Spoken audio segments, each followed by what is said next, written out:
We are back for another week of the Processing Podcast. It's April 8th. Happy Friday, Sophie. Happy Friday, Mary. I'm coming to you guys in Boston on a work trip, and me being in Boston is a massive deal for me because I've talked about moving here one day and working in the Boston sports market since I can remember. And you can attest to that, Sophie. You've heard me talk about my goal of landing here one day in my career endlessly. Yeah, I mean, I'm already planning like Darren and my trip to Boston eventually one day when you live there and staying with you for a couple weeks. So, yeah, it's been a long time coming.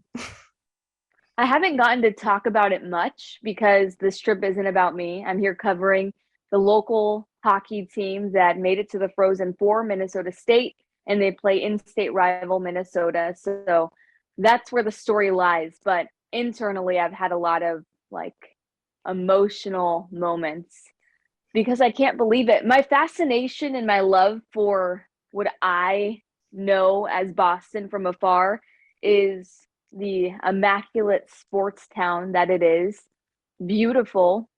And I just have always known that it had kind of the energy I would be looking for. I know that sounds weird, but a combination between a massive, big city like Los Angeles combined with the Midwest. Like that's how I viewed Boston.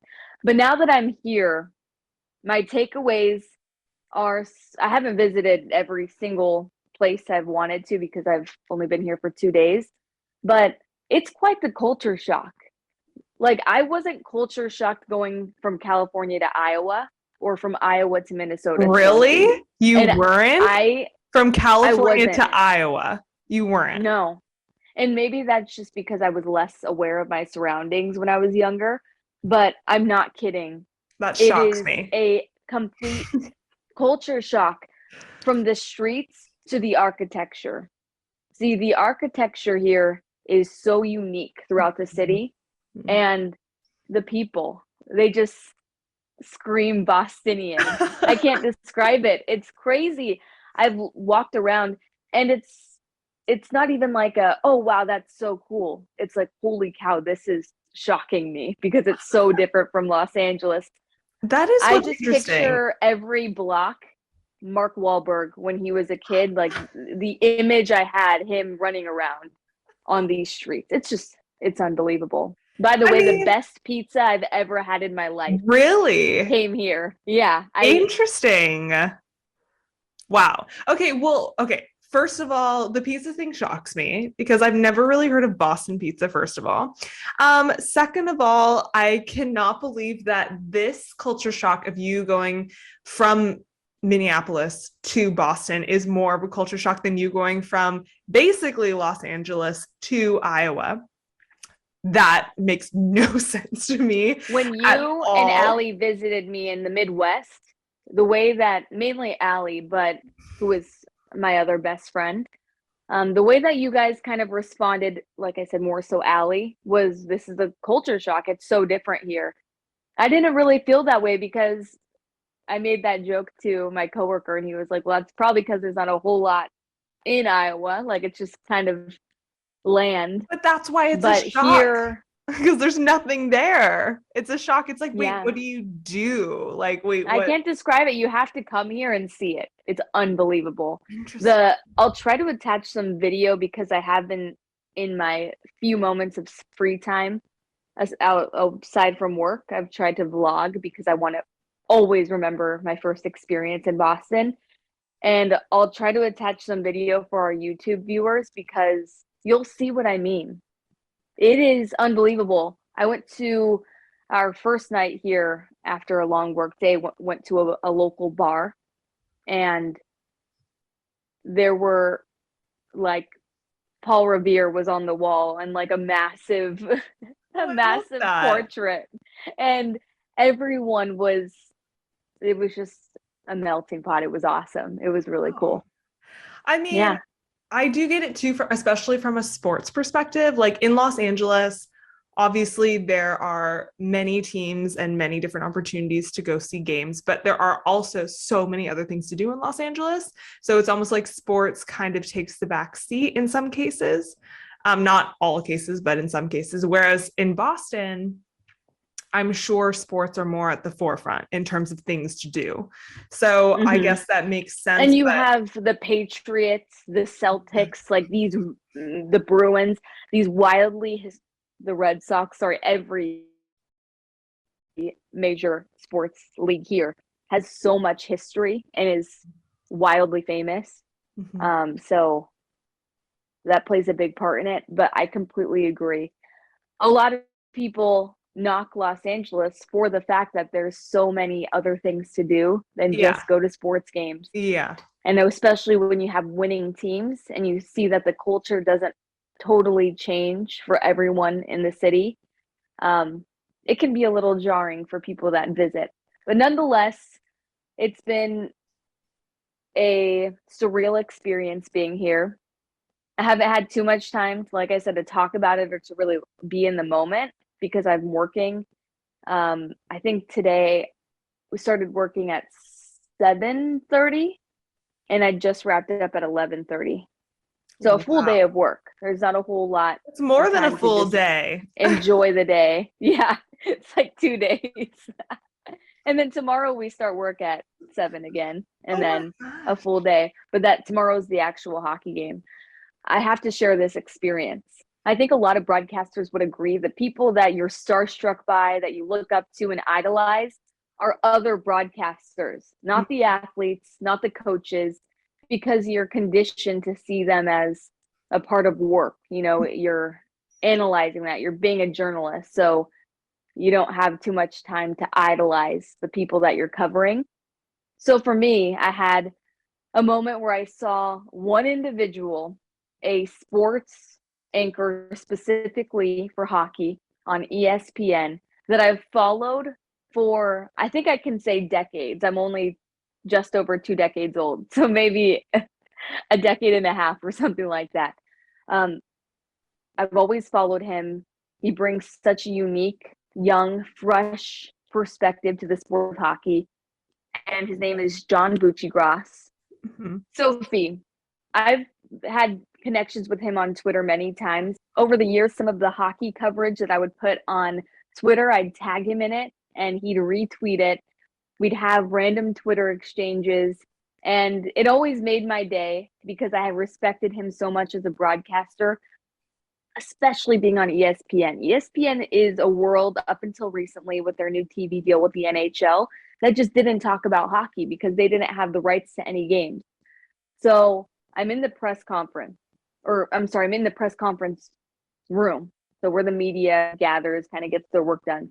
And he walks through the door, just kind of peeks in, and I'm sitting by the door. And I look up because I see emotion. We make eye contact, and it was like we've known each other for years. He goes, "Oh my goodness, hi." And I'm like, "Hello. Great to see you in person." And he goes, "For so long you were a Twitter avatar, and now you're right in front of me." Oh and God. I couldn't believe it. And he is such a interpersonal guy. Like he'll do it with everyone, but it felt so special. It felt like a moment where you look up to someone for so long and they recognize you. Oh my God. Great. We talked for like 5 minutes about whatever. How great is it having hockey back on ESPN? You know, he's broadcasting the upcoming Frozen 4 games and then the national championship for ESPN. So unbelievable. And the week has barely started of my time here in Boston. That I can't imagine anything topping it. For me personally, of course, as a journalist, I want them, like the team that I'm covering, to win it all so I can cover that, my first national championship for hockey. All of that is huge. So day 2 of Boston is going great. And I'll quickly describe that pizza. It was a very crispy, airy texture in the crust, and the cheese and the pepperoni had so much flavor that I know I will never get another pizza like that in the Midwest or anywhere until I come back to the East Coast. Oh I my mean, God. the East Coast is known for that type of food, you know? New Mhm, York, mhm. Boston. Wow. Anyways, what's going Well, on with you? Enough I'm about me. I'm so excited to eventually come visit you in Boston and one day when you One move day. there, come stay It's with what you. motivates me, what drives me in my career. Wherever I end up, I'll be happy and I'll be content, but you have to have goals, right? And this is my goal. I want to one day work in the Boston sports market. Well, I want you to too because I want to go there and I want a vacation there. So that sounds great to me. Um, well, my life has not been nearly as exciting. But one thing that's kind of cool, that's just more close to home and not as me meeting my mentor and having him recognize me as soon as I walk through the door. It's not that exciting, but we are having a corporate retreat tomorrow, which is really fun for me. It's kind of like interrupting my weekly schedule. And basically, the purpose of this retreat is we all take a personality test before the retreat, and we have an outside kind of like training program assess all of our personalities individually on our team. And basically they tell everyone on our team like what our personalities are. So it's like a very interesting, very in-depth, very revealing retreat with your work colleagues. So I'm very interested to see tomorrow what my results are going to be. We did do this 2 years ago, and basically they categorize you based on a color. So you can either be blue, yellow, They green, say, or do they red. call you shy, outgoing? Yeah. So, I mean, they like to say that no person is one color. Like we're all, like a compilation of all colors, but you are like higher in blue or higher in red or higher yellow, higher green.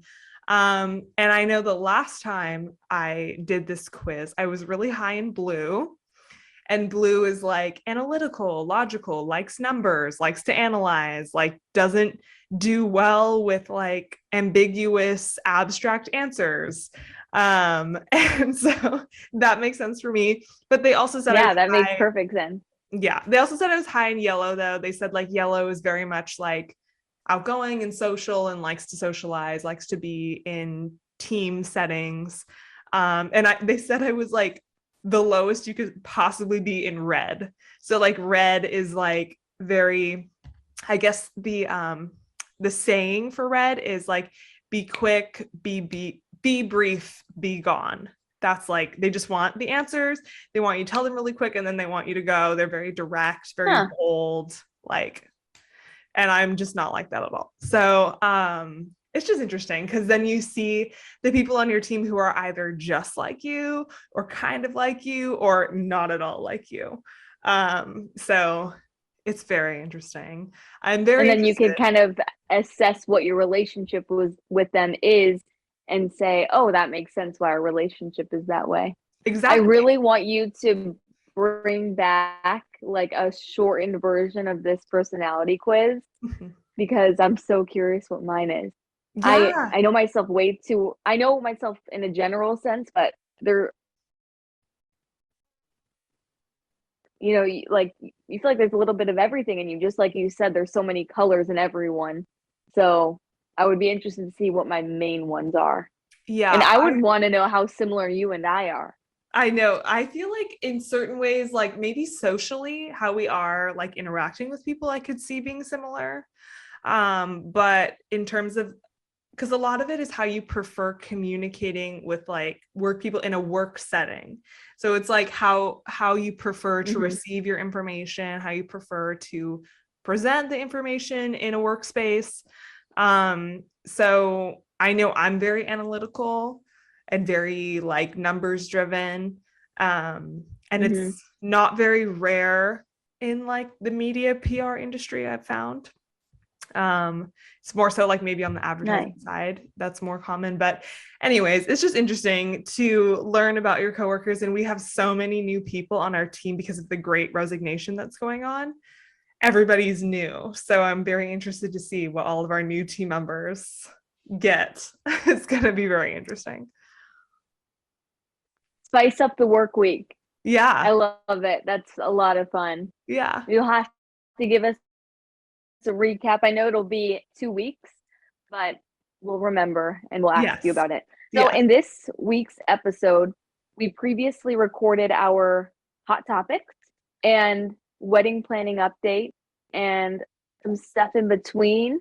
Kind of talked about the Will Smith slap that happened some time ago, but we're going to talk about it again, but from Sophie's perspective and keep Mhm. it lighthearted.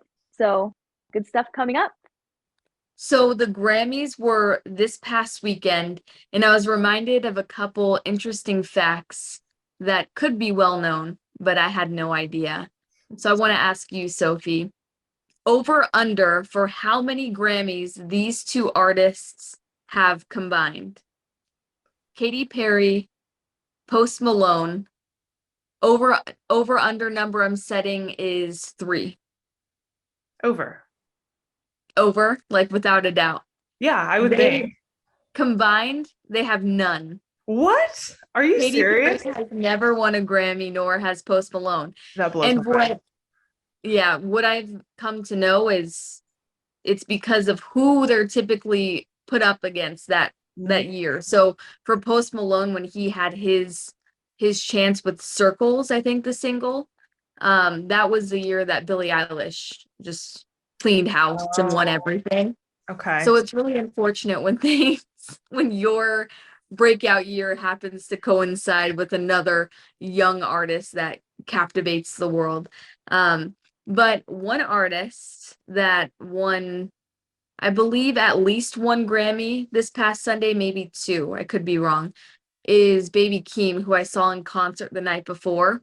And I kept telling myself when I was at the concert, Sophie, tomorrow night, literally in less than 24 hours, Baby Keem, who I went to go see, a young rapper, is going to be accepting a Grammy most likely because he was in one category for his song with Kendrick Lamar called Family Ties that was pretty likely he would win it. And I was very excited, and I just kept telling myself, like, this is going to be a Grammy award-winning seeing him artist in on less the than eve. 24 hours for the first time. I'm seeing it exactly.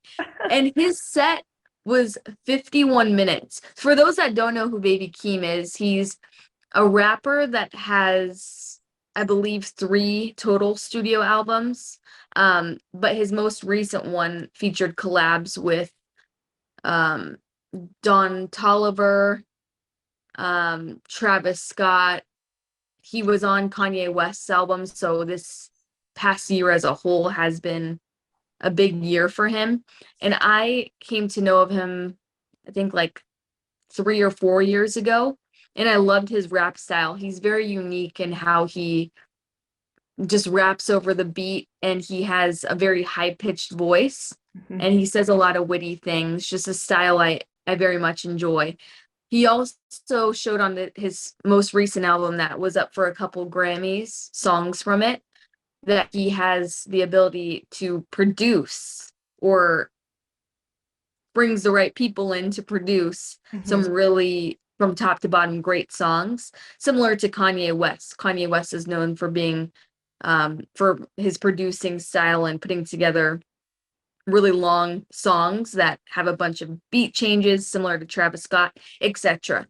So when I saw him in concert, I was kind of expecting maybe just the performance to be unique. He's a shy artist from what I've seen of interviews he's done.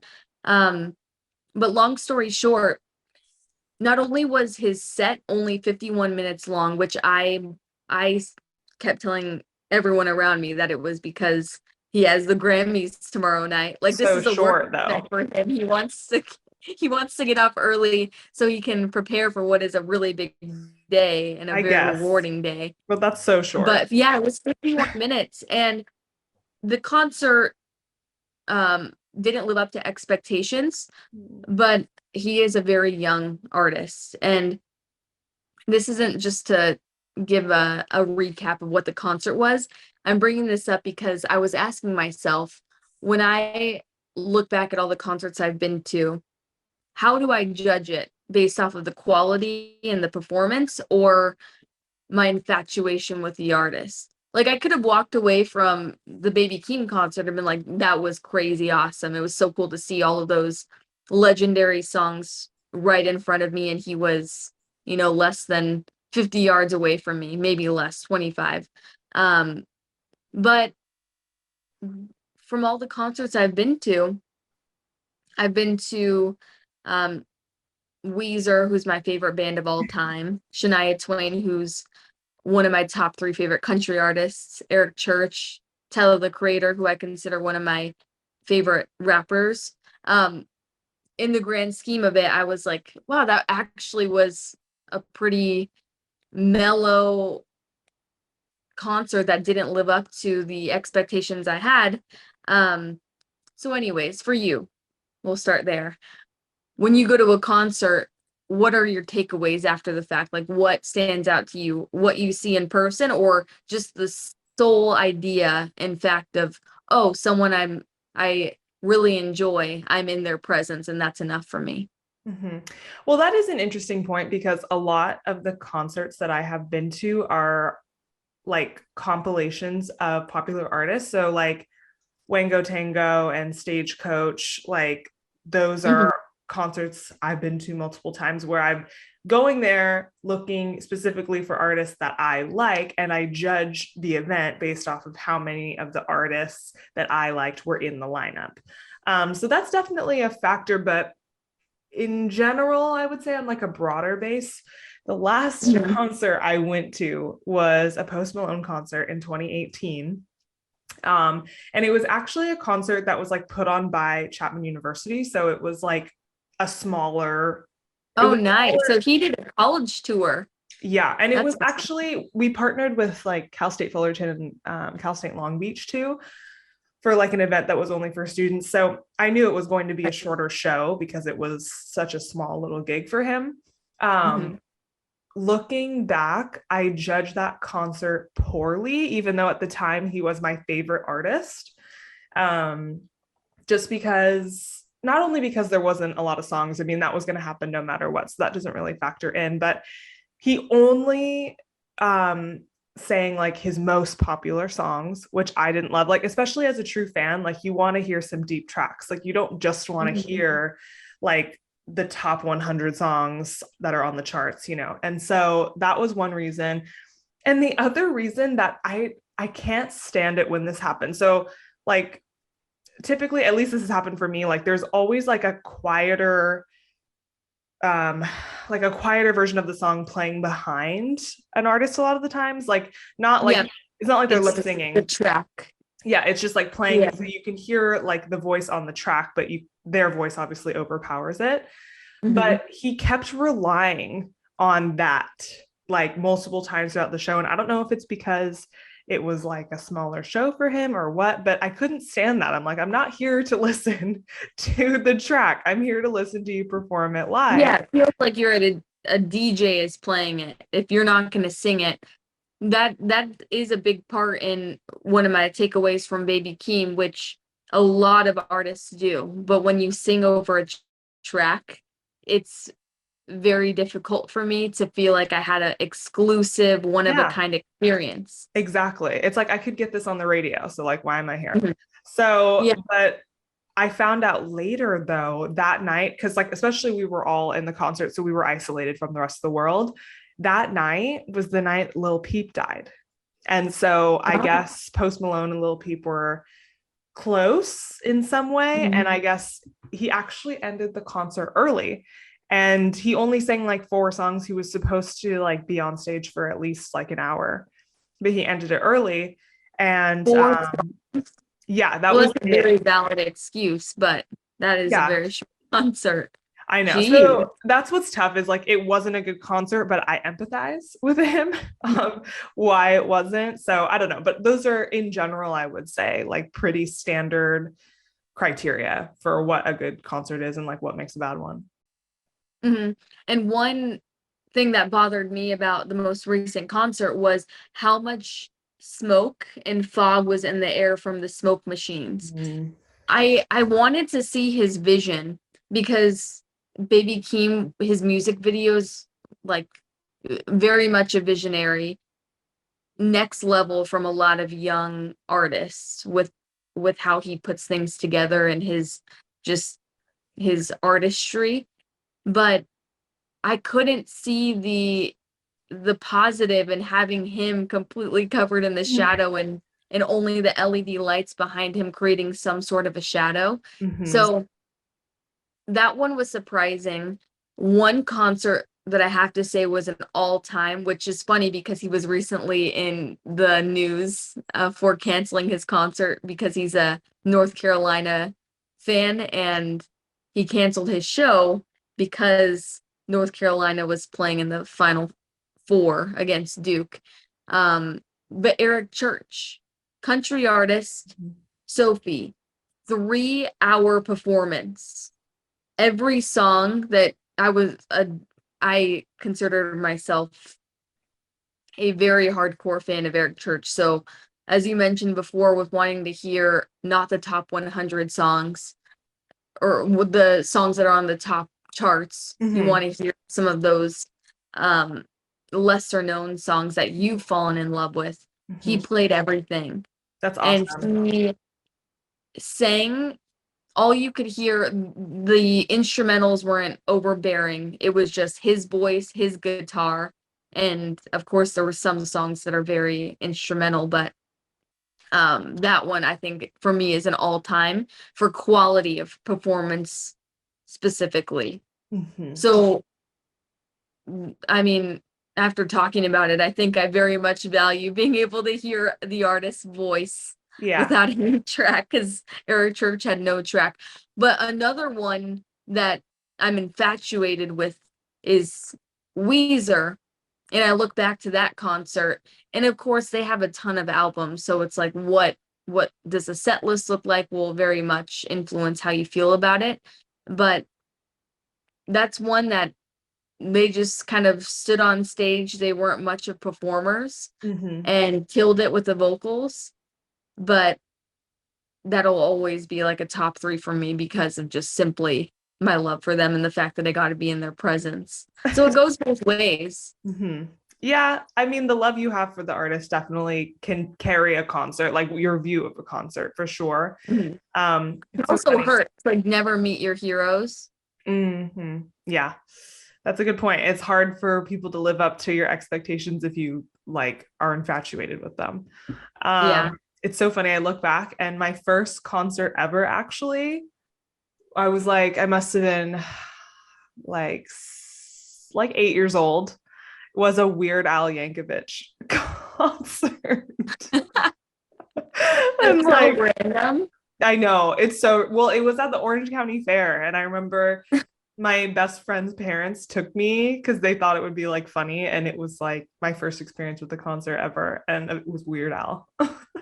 That's so funny. Mine was Wango Tango. Oh, really? And it was Rihanna, Natasha Bedingfield, like all of those artists. But I was so young that it's all a blur. I went to Wango Tango. It was a good one. It was Ariana Grande, Bruno Mars. And I remember I actually had at the time like an ex-boyfriend who was seated right behind me the entire time. And like while Bruno Mars was singing When I Was Your Man, it was like very awkward. Oh geez, that is very awkward. It was literally Bruno directly Mars. behind me. Bruno Mars and Anderson .Paak killed it at the Grammys. They won every possible award they could have for their song Leave the Door Open. That is a great which song. I didn't think was an overwhelmingly great song. It's really good.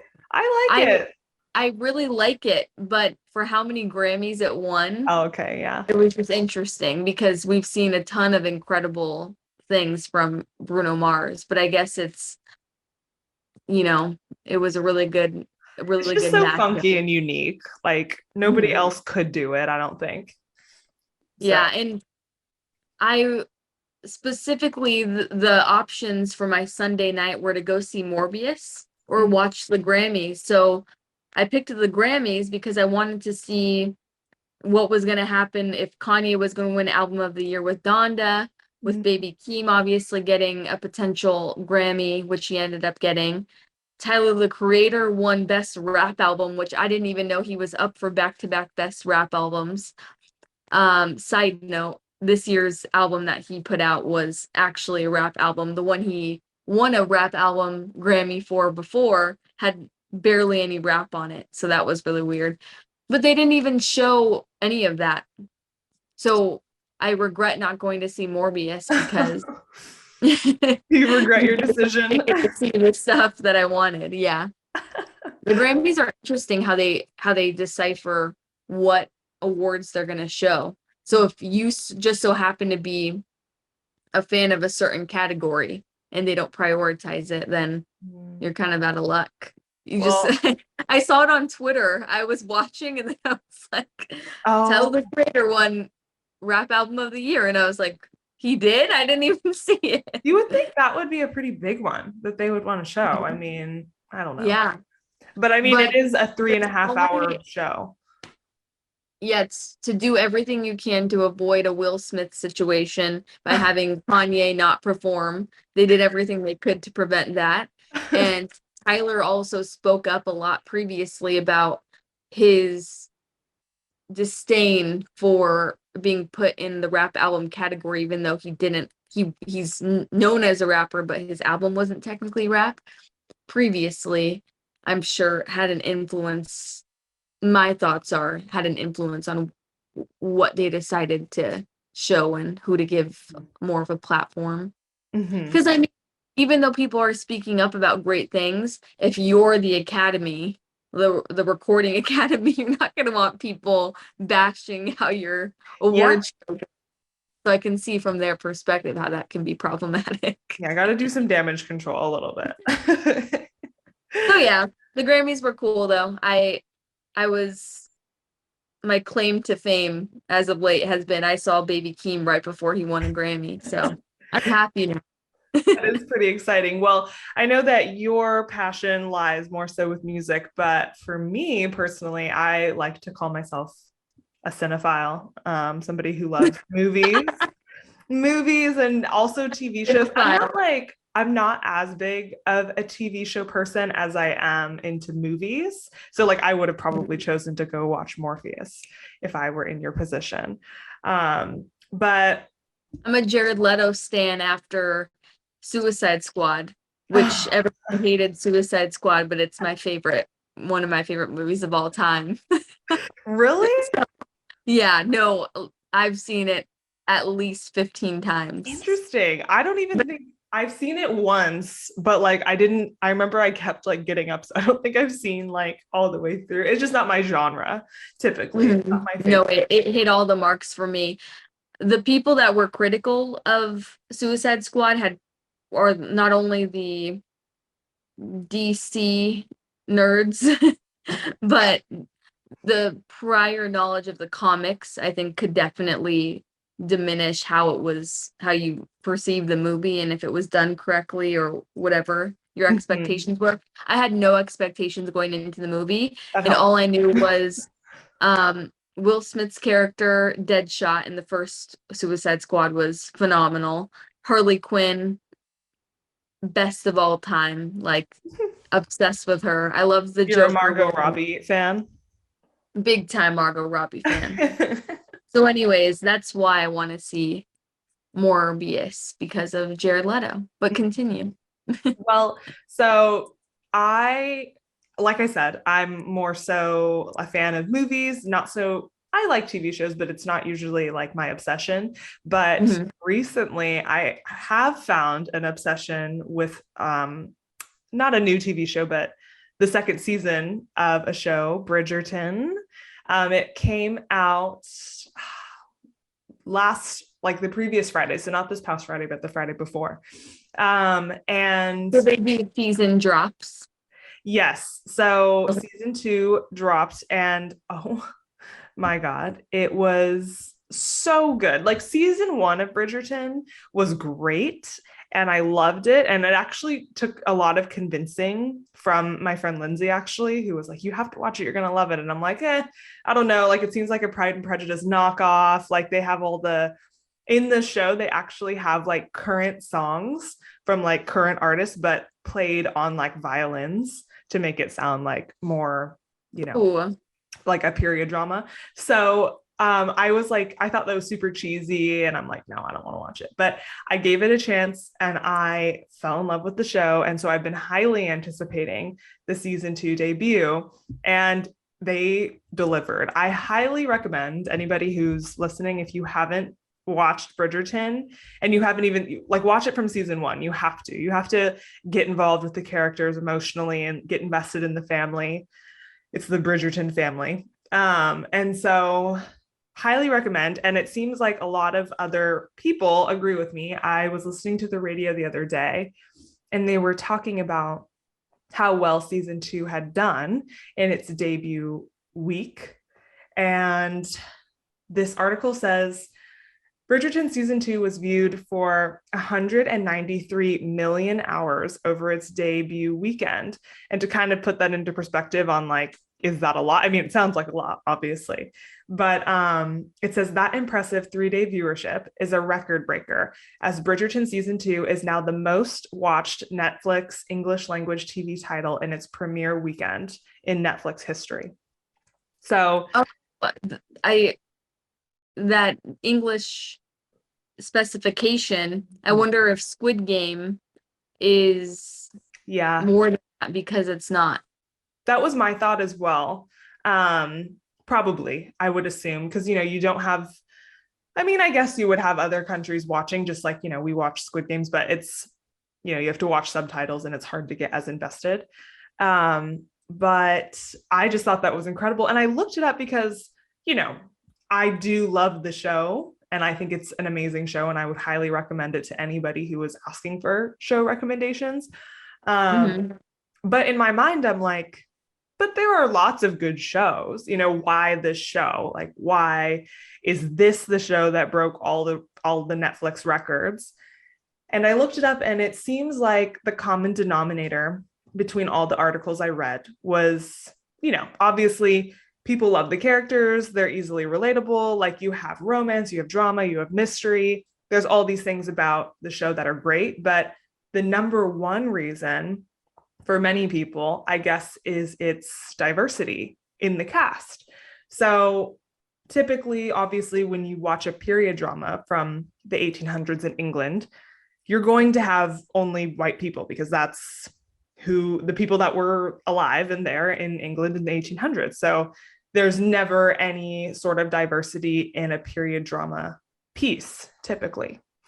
But the fact that Shonda Rhimes made the decision to incorporate Black families and Indian families and Asian families as well, people of all races into this cast, I think it's helping people find representation and be able to better identify with the characters. And particularly young people, I think a lot of people who view the show think it's a very positive and constructive thing for younger viewers to be able to feel represented in such a popular show. And like, the love interest in this second season is Indian, and we very rarely see that in pop culture in America today.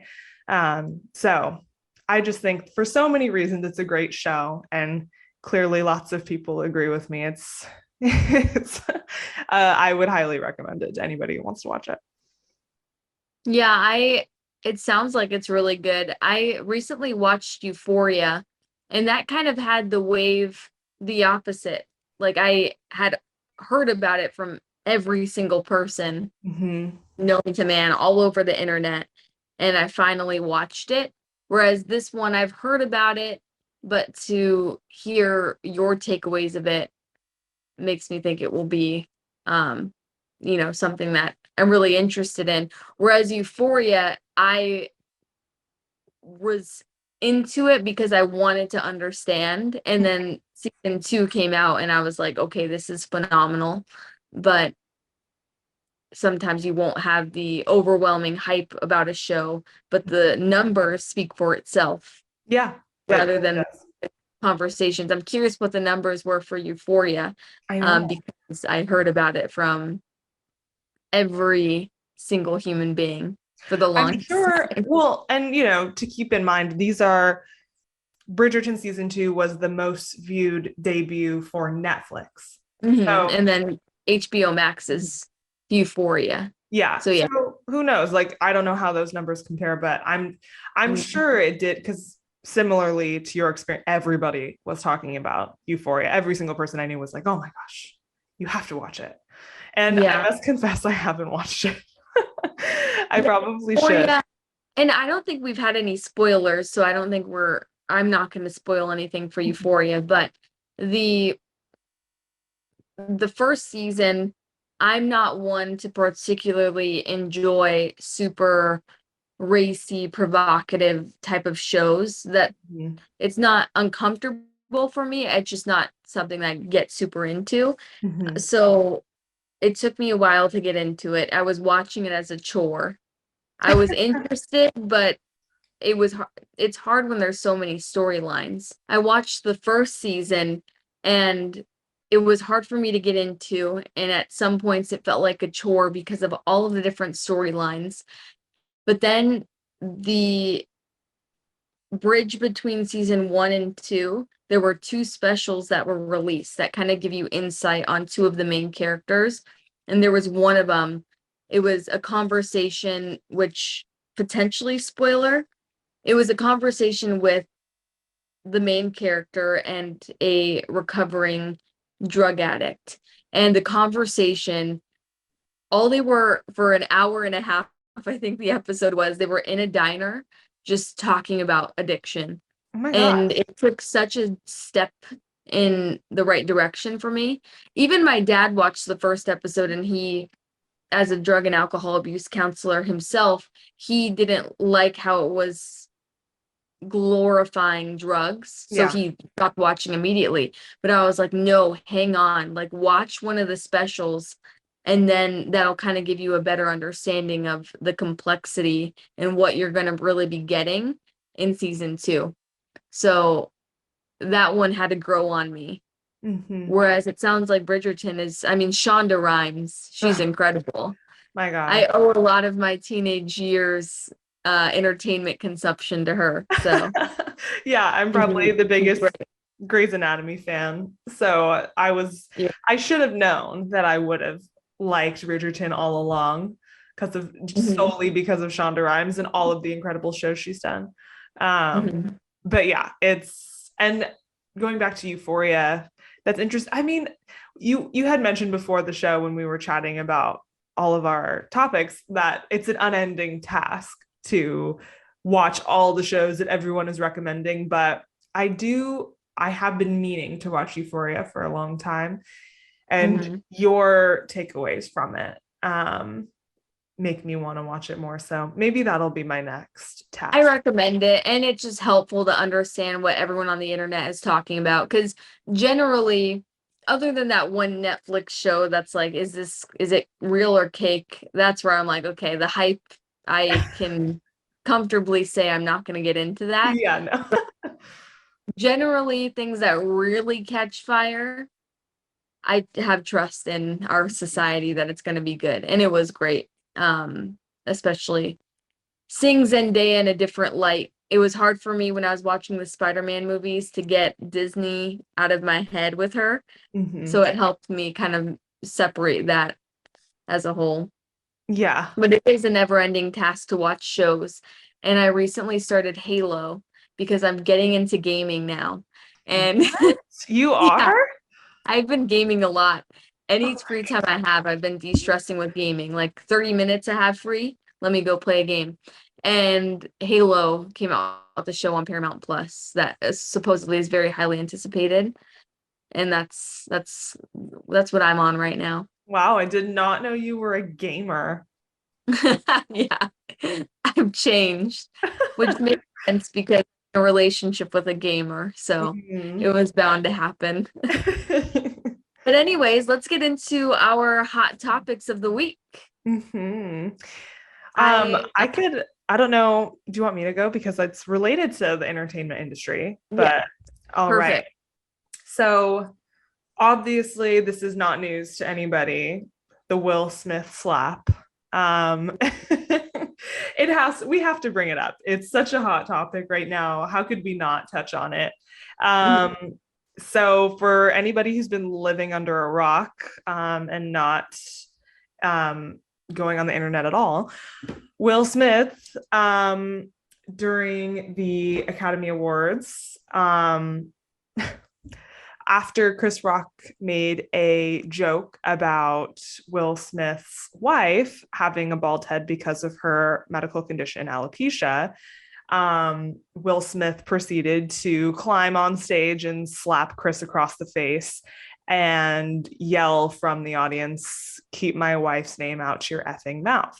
So that has obviously been the talk of the town for a couple of weeks. And the thing that I find interesting, that is my hot topic today, is the long-term repercussions from something like this. So Will Smith, I would say, has been like a very universally beloved actor. Like I know personally, like Darren, his favorite show ever is The Fresh Prince of Bel-Air. Like he loves that show. I bought him the box set.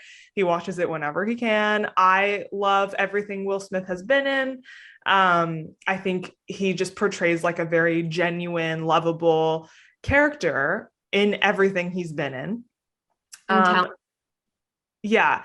And so this was very out of character, at least from the perception that I've developed of Will Smith over the years. I was shocked that he would do something like this and escalate to this level. And it seems that a lot of people in the industry are agreeing. So I found this article talking about how a lot of studios that are contracted with him to, film movies or release movies with Will Smith in it have actually paused all efforts with him. So for example, it says streaming giant Netflix has slowed development on its upcoming action thriller Fast and Loose, which Smith was set to star in.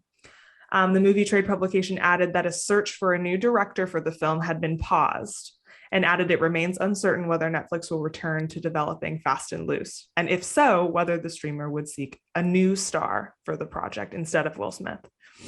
The Hollywood Reporter also said that Apple Plus had declined to comment on its drama Emancipation about escaping from slavery, which had been expected to be released this year, starring Smith. And then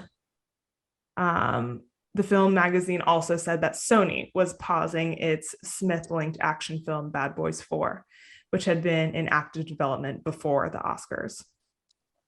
I guess also, I didn't hear this until I read this article, that Will Smith also resigned from the Academy of Motion Picture Arts and Sciences, saying that he betrayed the trust of the Academy and will accept any further consequences.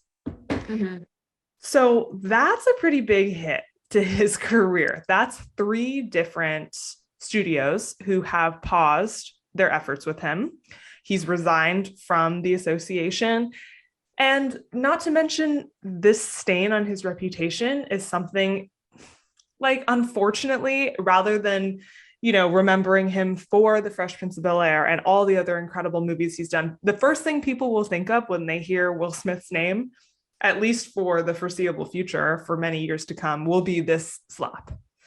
And it's just really unfortunate and also kind of mind-boggling that one moment can completely alter your future. Like, it can define your future. It was all of 10 seconds, the whole ordeal. And in that 10 seconds, he's managed to basically shatter his reputation and stain it permanently forever. And there's nothing he can do really at this point to take it back. And I like to say, we should all keep this in mind, that one moment can define us, but I would never do that. So it's hard to say, like, oh, we need to be careful. When I can't relate to the impulse to do that to somebody else, to slap somebody on national television. But it is interesting that everything he's done in the past is kind of in a way erased.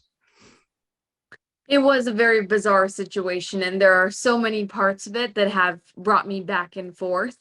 The most recent one is Jada Jada's reaction the second time that he yelled. She never once made eye contact with Will. She only kept locked eyes on Chris. So I'm like, what was she thinking in that moment? And I feel like a lot of it is just beyond all of our knowledge. But there, in this day and age, there's so much pressure from outside people, sponsorships, other individuals involved, social media, the public opinion, all of it makes things so touchy and difficult to make decisions because the repercussions can be huge. Like, let's say all of those different studios completely separate themselves from that situation and continue working with Smith. You have no idea what is going to come about tomorrow and how people are going to feel about it and how they're going to redirect their frustration with Will to now whoever's supporting him.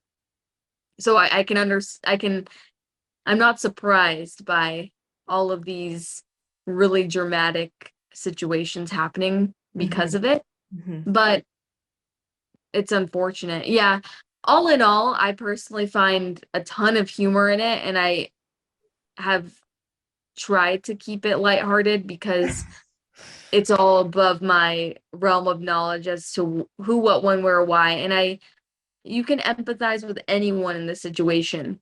We're all human. So you can understand that Will and Jada's relationship, love makes you do crazy things, whether it's love or trying to prove a point. But I know initially when he gave his thank you speech, and he was kind of making this connection towards his role as the Williams family father and him, I thought that really, initially the first thing that came to mind was Heath Ledger and how he dove into his character so much with the Joker that he became like it just took over that mentality, that character.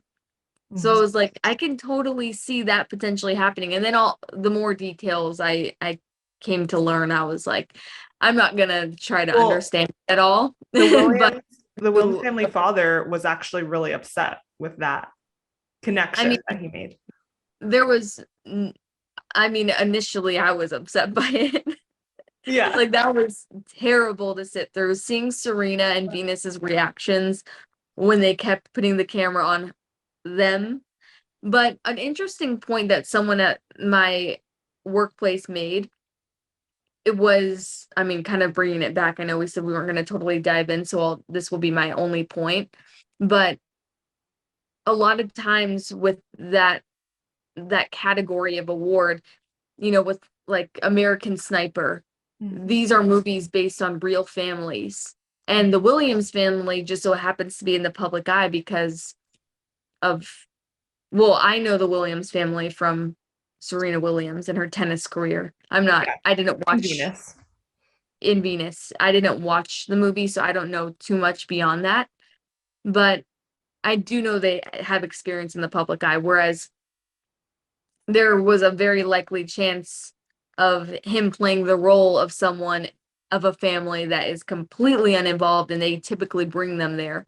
So imagine a family not in this world having to experience that and have that moment overshadowed by that. Yeah. It's awful, but that made it less horrific to watch just because we know the Williams family. But like I said, I'm keeping it very lighthearted, and I hope that Chris Rock comes out with some awesome comedy from it. Well, I guess his comedy tour, his sales like went through the roof after.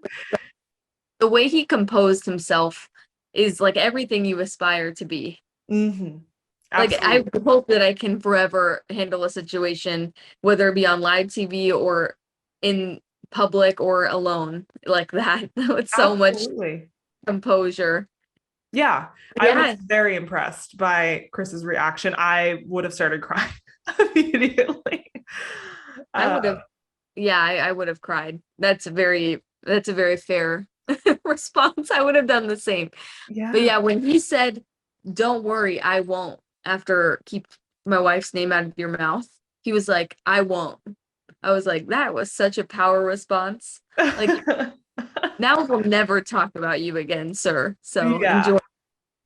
Well, Um, yeah, I just wanted to bring that up because I mean it's scary. Like and by the way, especially we're filming this on Sunday, Mhm. so any updated information could potentially be Mhm. out by the time this episode comes out, but from the latest, Yeah. those are that's this hopefully that's the start and the end, but there could be more Yeah. repercussions that follow. Yeah, it seems to be an ever evolving situation. So I wouldn't be surprised if there is more coming out. But I just thought it was incredible. I mean, like that time, Kanye got up on stage and took the award away from Taylor. Like these are things we will always remember as a society. And it's unfortunate. I mean, in this day and age, you can't live anything down anymore. It exists forever.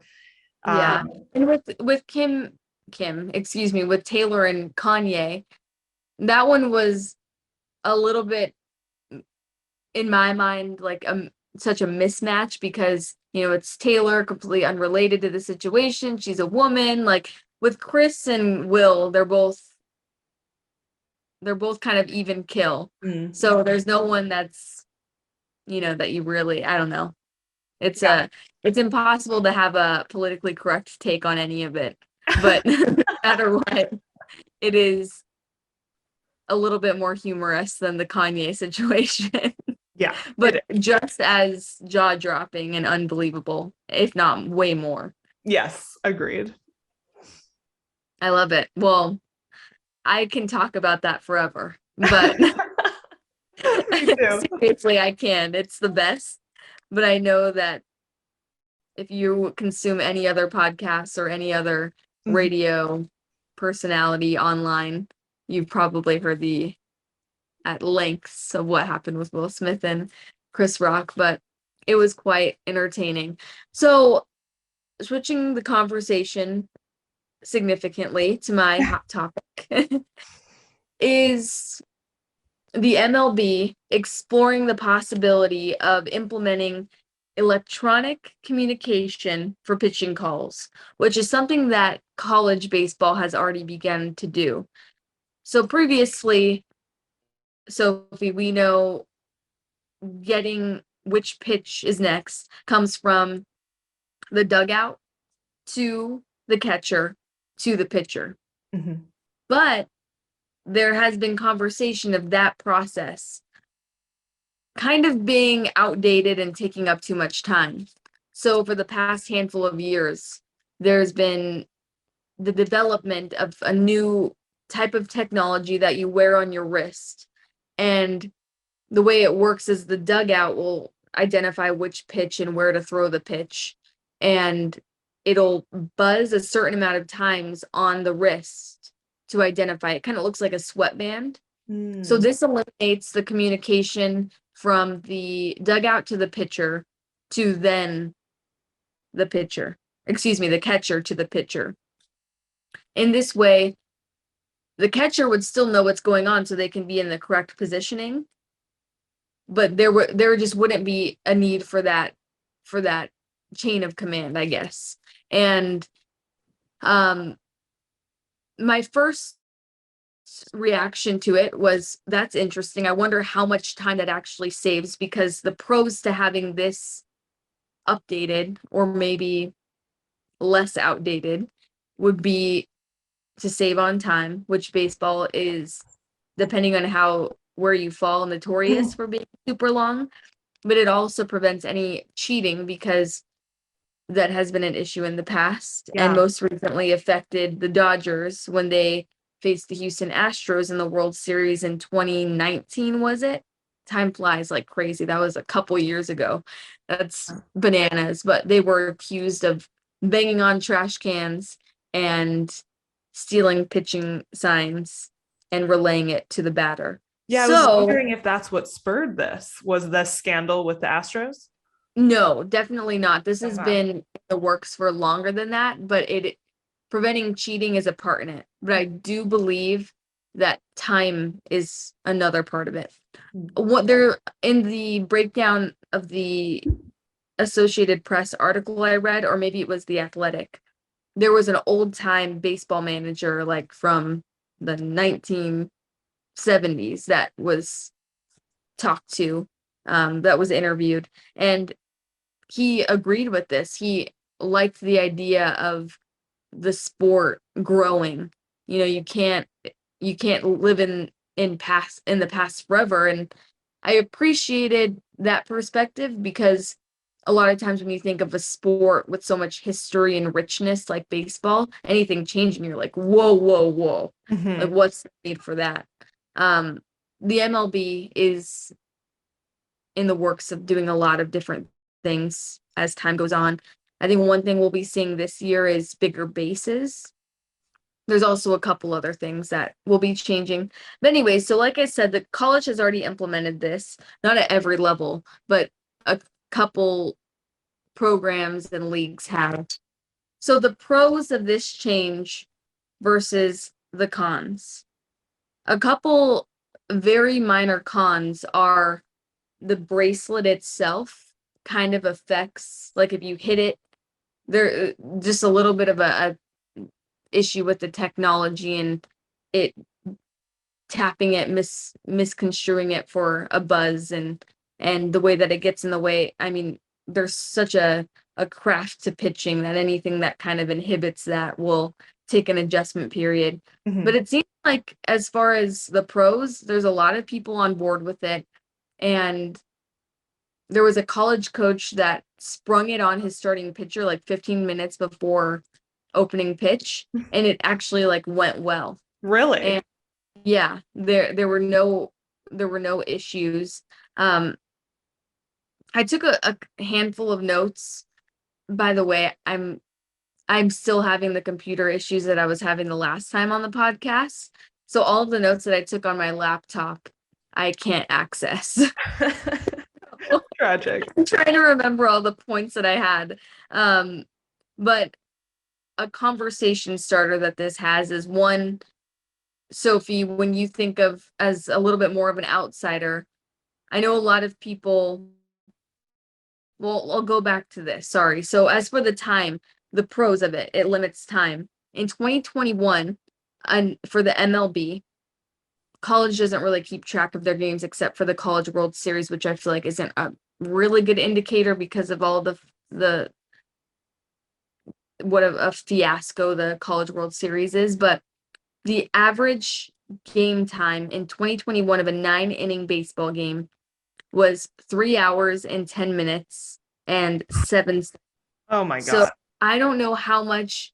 I would like to know an exact down to the wire of like how many seconds or minutes does this save, and then add it all up and then see in the end. But regardless, it's also just simpler and it eliminates the cheating aspect of it. And no one seems to really have too much of an issue other than what's the need for change if it's not going to significantly speed up the game. Well, that's my first thought is, I mean, so I worked at Angel Stadium for a season and I'm very familiar with how long those games can run. It's appalling at some times, especially when you're working and you're standing on your feet and you're literally just watching the game go by and hoping it'll speed up. But that's my first thought is, I mean, it's a couple seconds every pitch. So like assuming, like no idea.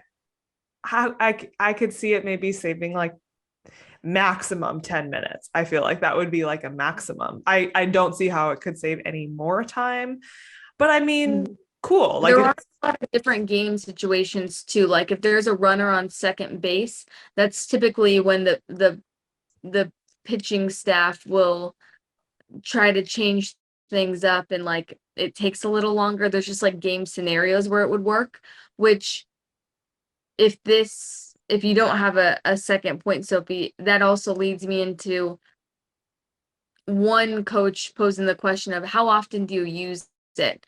Do you use it in those game scenarios where you have a runner on second and third, or and you not use it when nobody's on, or you have a runner at first where they can't really see anything?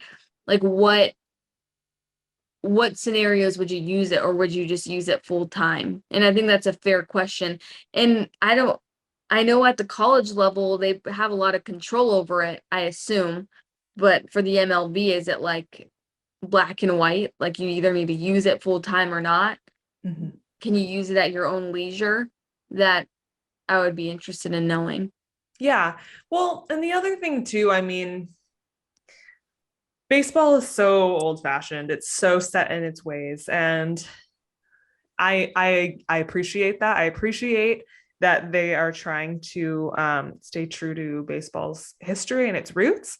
But in my mind, this is such a minor thing. Like I don't think it should be like such a big debate. It's something that Yeah, doesn't, it surprisingly isn't. Like logically, you think this shouldn't be much of a debate, and it from what am understanding, it's not really much of a debate. So I yeah, think everyone is kind of in agreement with that. I know Evan played baseball at the Division 3 level in college, and when I showed him the article, he just kind of was indifferent about it. Like, I yeah, wonder how much time it'll actually save. That was yeah, kind of the biggest question, is like, is it worth it?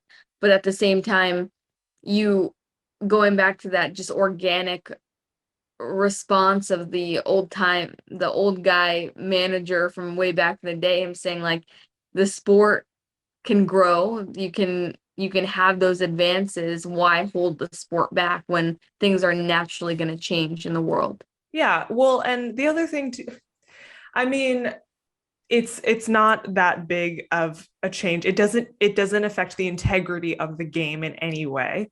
And really, I don't think that they're doing this because it's baseball on average is such a ridiculously long game. It's to me a bigger question should be, or a bigger debate should be happening about more concrete and substantial ways to decrease game time and even season length. I mean, the game time is ridiculously long, and the season is far, far longer than any other sport. And I think I don't know. I think especially in this day and age where we as a society have the shortest attention span we've ever had, larger questions need to be asked about how to shorten the game and shorten the season to further engage um, audience members. I mean, look at football. Football is a very concise season, and obviously there's for different reasons. There's impact to the body,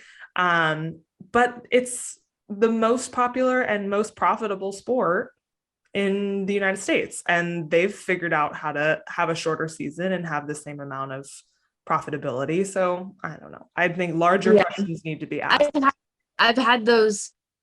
I consider myself a big baseball fan, but more so hockey. Mhm. And like there's been times where even now they're implementing player tracking to where it looks like a video game where you can always locate the player. They've worked on ways with technology to enhance the puck.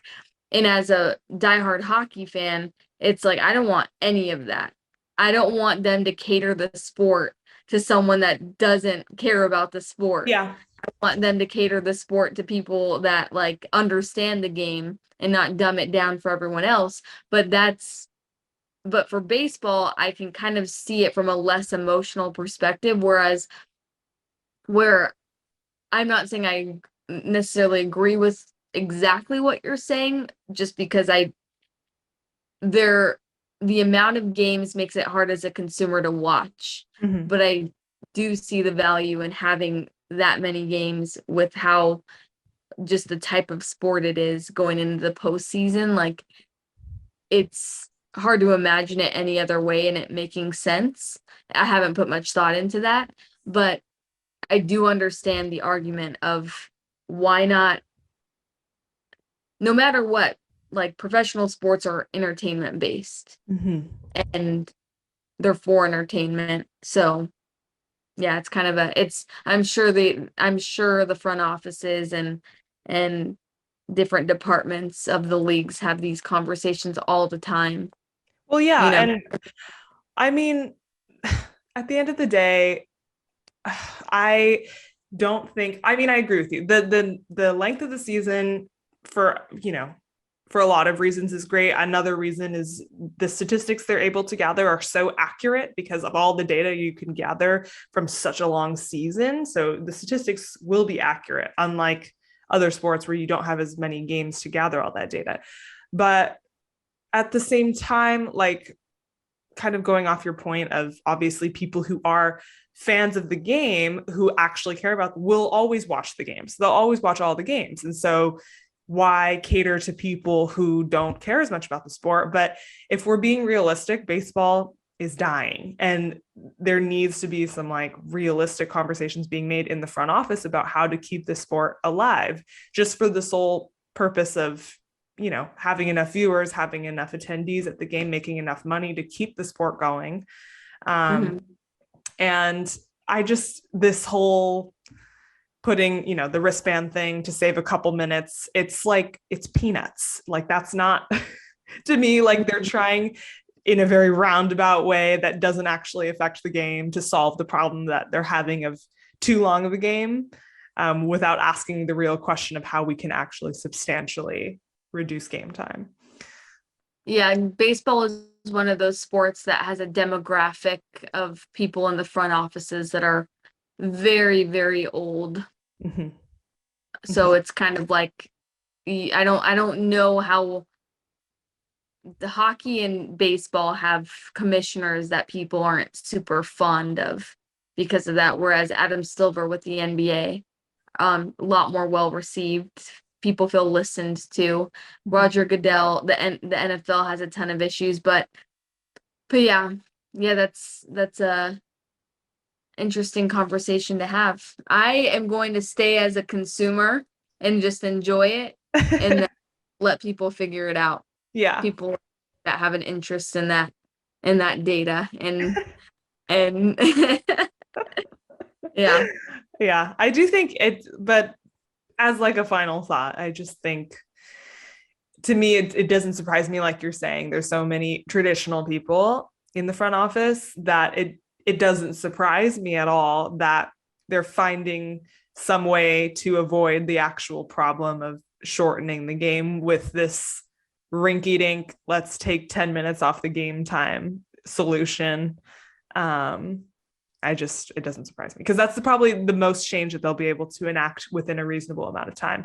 I think anything that's more extreme will take years and years and decades even to implement. Well, there's not much is going to change after having just had a lockout. Like, they probably could have even implemented this season, but no one had the adequate amount of time in spring training to explore it as being as a option for the season. So Yeah. there's bigger issues at hand, but let's move on to a positive note. And because of my reoccurring computer issues, my phone is probably at 5%.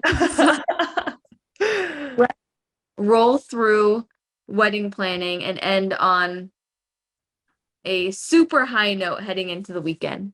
Yes. So I don't have any like concrete wedding updates per se, but I did think it would be fun for you guys to get to know Darren and I as a couple a little bit better, because obviously he's never been on the show. So what I did is I asked Darren a couple questions about me, about living with me, about the wedding. And I wrote down his responses so that you guys can kind of get a sense of his personality and our relationship a little bit.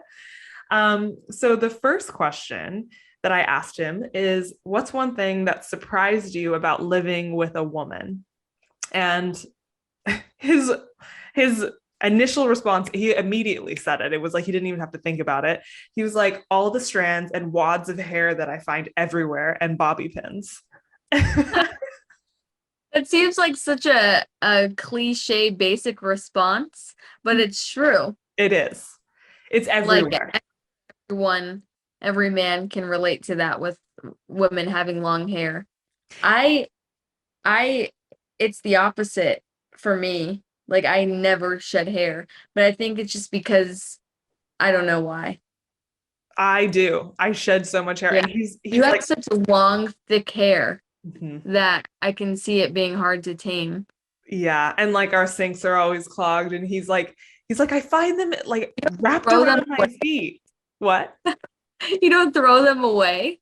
I don't, they just come out of my head. I don't even realize it. Like they just fall out. I don't That's know. funny. But okay, so the next one was, what are you most looking forward to about the wedding?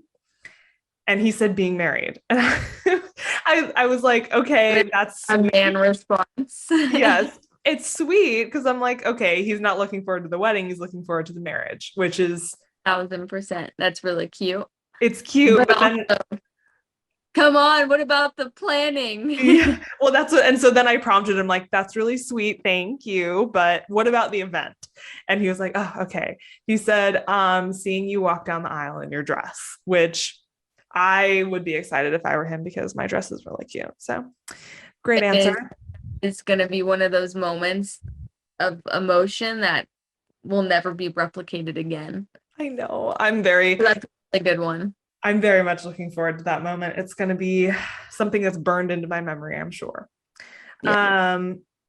This next one is work related. I said, what do you think my day looks like at work? Because he can hear like some of my day, but I don't know how accurate of a picture he has of like what I actually do day to day.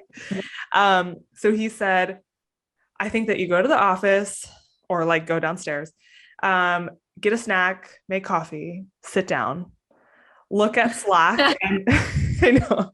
And then he says, then I think you look at Slack and see what people want, then tackle the 10 tasks people have already given you in the first half of the day.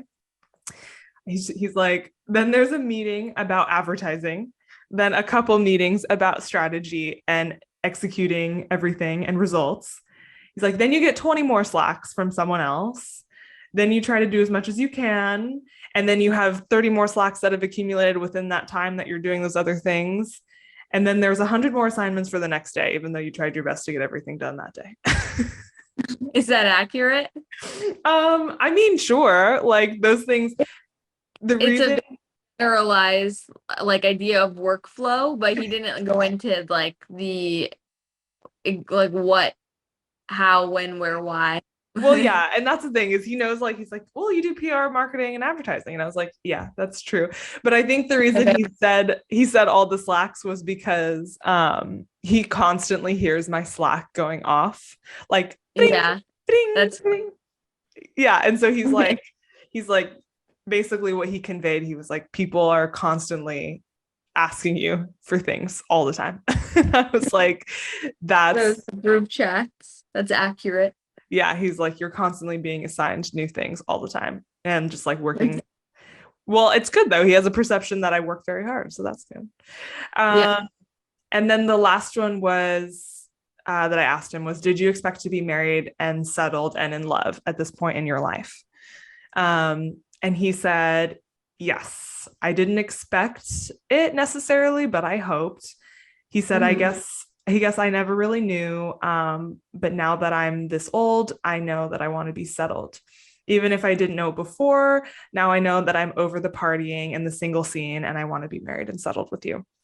When Darren and I initially met, that was actually one of the first things I felt with him was just how similar our minds were and how, what we wanted and what we valued and kind of how our minds worked and the things we enjoyed talking about. It was very much in line and we kind of had the same mind. And I felt like I was finally speaking the same language as somebody I was dating, which is an incredible feeling. So it was reflected in his responses that we are similar, obviously not in the sense that I find his hair everywhere because I don't, but in the sense that we are exactly where we want to be in our lives and we're very happy being settled and we both are really over the single scene and we can't go out any physically, our bodies won't let us go out like we used to anymore. And so yeah, we're very aligned together at this point in our life, which is great.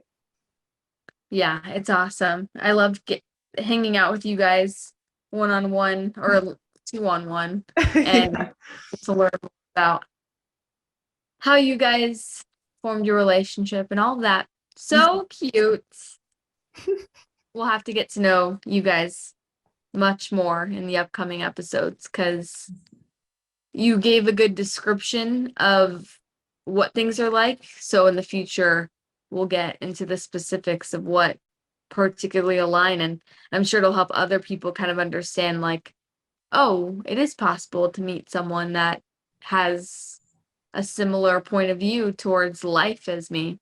Yeah. But it's okay if you guys completely differ. Yeah. And that's the thing is it's everybody's different. Obviously, we have our differences Mhm. pretty majorly. I mean, we align on all the big things, but like in terms of, I'm much more anxious than he is. And I am always like worrying about small details. And he's like, everything's going to work out fine. And I'm not like that at all. But yeah, it is possible. I didn't think it was for a long time to find somebody who thought like I did in terms of, the types of things I enjoy talking about and my values and stuff, but it's very possible. Hope. There's hope. All right. Well, I think we had a great episode, and that's it from us on this episode of the Processing Podcast. Thanks for listening, everyone. Thank you guys.